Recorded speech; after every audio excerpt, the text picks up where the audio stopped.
बड़ा दुर्लभ व्याख्यान, अध्यात्म और धर्म का विवेचन।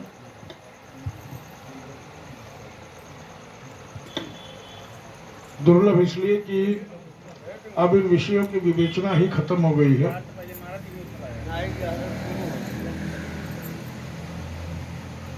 ऐसा व्याख्यान आदरणीय डॉक्टर साहब का प्राप्त हुआ हम लोगों को। ये प्राप्ति है, सुनने और प्राप्ति में बड़ा अंतर है। और हमारे पास पंडित मथुरा प्रसाद सिंह जटायु जी बैठे, मैं इनको पंडित मथुरा प्रसाद सिंह जटायु कहता हूँ।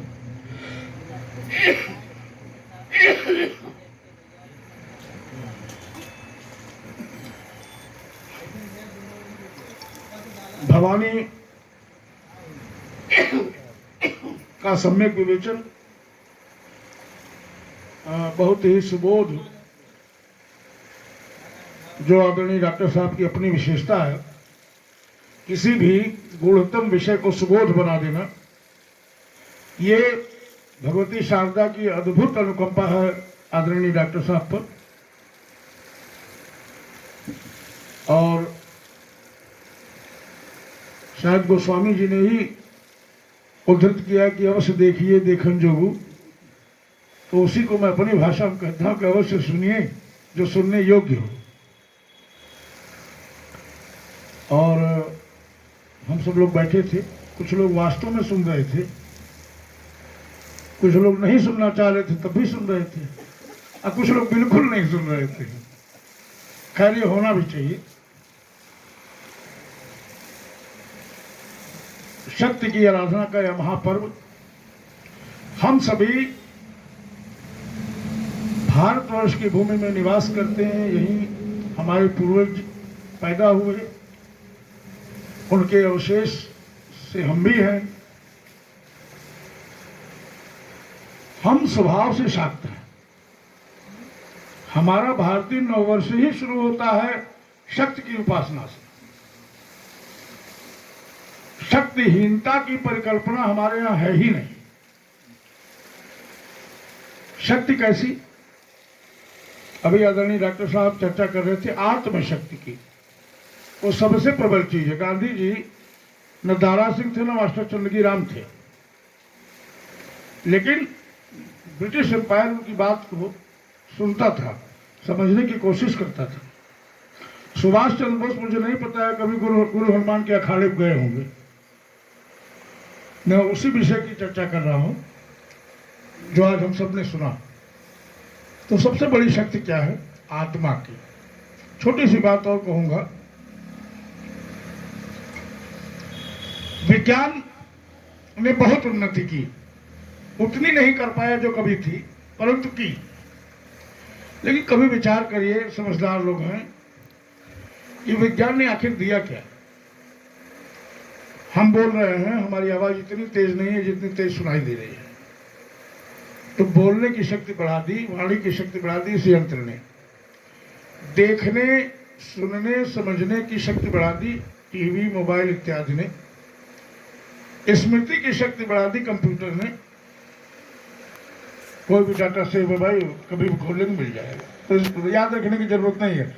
छोटा सा उदाहरण और है इसका, कि जब टेलीफोन चला करते थे तो हर व्यक्ति को 100-200 नंबर याद होते थे।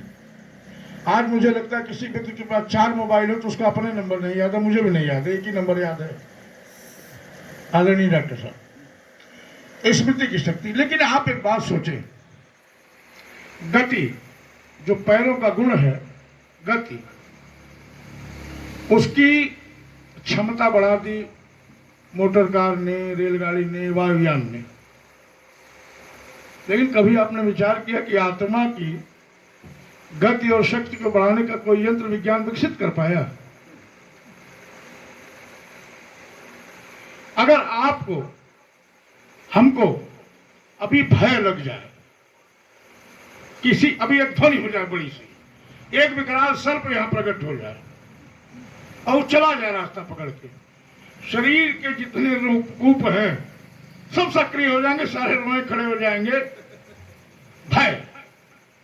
अब भय को कौन से यंत्र से जीतेंगे? विज्ञान ने कुछ नहीं बनाया है सर। विज्ञान केवल भौतिक व्यवस्थाओं को उन्नत कर पाया, आत्मा की उन्नति का कोई उपकरण नहीं है। उसके लिए तो आपको पतंजलि के पास ही जाना है, उसके लिए तो महर्षि विश्वामित्र की गायत्री ही आपका आत्मोत्थान कर सकती है। भगवान कृष्ण की अपौरुषेय वाणी गीता ही आपका आत्मोत्थान कर सकती है।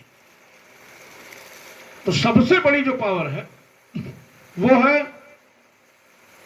आत्मा, और उस आत्मा का बलवती होना, आत्मबल, जिसकी चर्चा आदरणीय डॉक्टर साहब कर रहे थे। लेकिन जब आप आध्यात्मिक शक्ति से संपन्न होते हैं, स्वमार्ग पर यानी धर्म पर चलते हैं,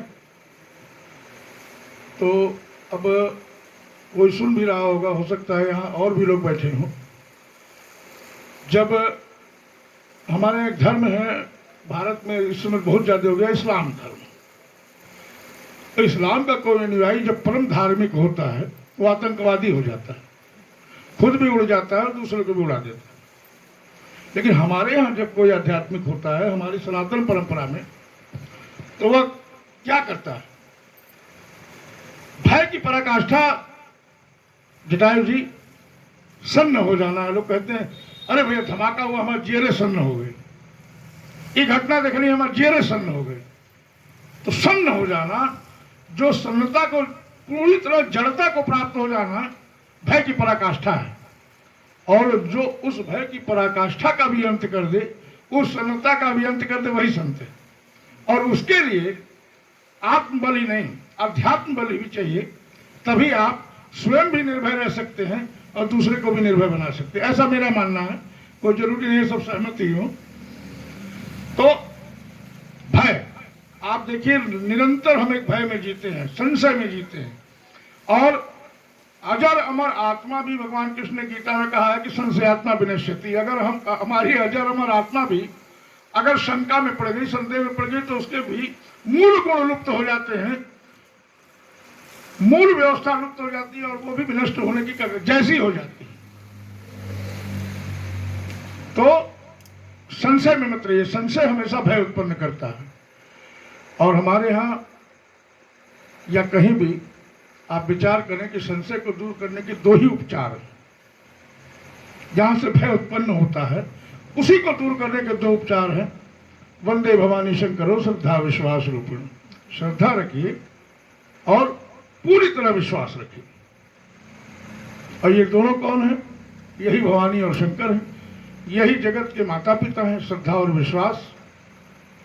हम जब, आप देखें, हम लोगों की तो परंपरा डॉक्टर साहब बड़ी उल्टी सीधी लोग देखने में लगती है। अब आप मुर्दे घेरनी घर में से निकल जाए तो तमाम तांत्रिक बुलाएंगे। हम उसी कपाल पर भगवती चंड कात्यायनी का आवाहन करते हैं, भगवान महाकाल का आवाहन करते हैं। हमारे पास जो उपलब्ध है हम उसको चढ़ा देते हैं और भगवान को उसको स्वीकार करना पड़ता। मुझे नहीं पता कि हनुमान जी घी का लड्डू खाते हैं कि नहीं, लेकिन यह हमें पता है कि जो भी भोज्य सामग्री हमारे यहाँ आई, सामिष निरामिष आपका विषय होगा, लोक का विषय होगा, ईश्वर का विषय नहीं। हम उसको वैसे ही अर्पित कर देते हैं परमात्मा के लिए और उसका प्रसाद समझ के ग्रहण कर लेते हैं, क्योंकि यह सामग्री ही आज हमारे लिए परमात्मा की तरफ से नियत थी। क्योंकि बिंदु जी का शायद भजन है आदरणीय डॉक्टर साहब की, तेरी मर्जी के बिना हे प्रभु मंगल मूल, अब पत्ता तो खिलता नहीं, खिले न कोई फूल। तो जब कुछ हो ही नहीं सकता आपकी मर्जी के बिना, लेकिन ऐसी धारणा बनाने के लिए हमें पूरी तरह परमात्मा के प्रति हर कर्म को, मन कर्म वचन तीनों को समर्पित करना होगा। काशी का कंकर है प्रत्यक्ष शंकर, ठीक है, लेकिन वो तब है जब यद्यत कर्म करोम संभव तत्तद अखिलम तव आराधना। जब जो भी हम कर रहे हैं वो आपकी आराधना मान कर करें इस विश्व रूप परमात्मा की, तब हमको कंकर कंकर में शंकर दिखाई देगा। नहीं तो मंदिर